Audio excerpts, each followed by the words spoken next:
సృష్టి నేనే చేశాను. లోకాన్ని నేను కాపాడుతున్నాను. అప్పుడు ఆకాశం చీలిపోయింది, భూమి కంపించింది, అంతులేని అగ్నిస్తంభం బయటపడింది.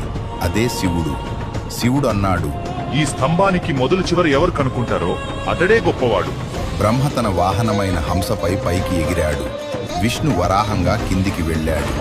యుగాలు గడిచాయి. ఆది లేదు, అంతం లేదు. నాకు అది కనిపించలేదు. ఇది అనంతం.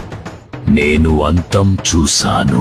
కానీ గెలవాలనే అహంకారంతో కేతకీ పువ్వును సాక్షిగా చూపించి అబద్ధం చెప్పాడు.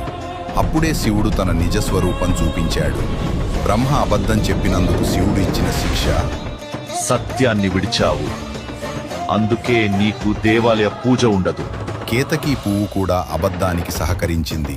అందుకే శివుడు అన్నాడు, నా పూజలో కేతకీ పువ్వు వాడకూడదు. నాకు మొదలు లేదు, నాకు అంతం లేదు. నేనే కాలానికి మూలం. శివుడు రూపం కాదు, అనంతం. ఓం నమః శివాయ.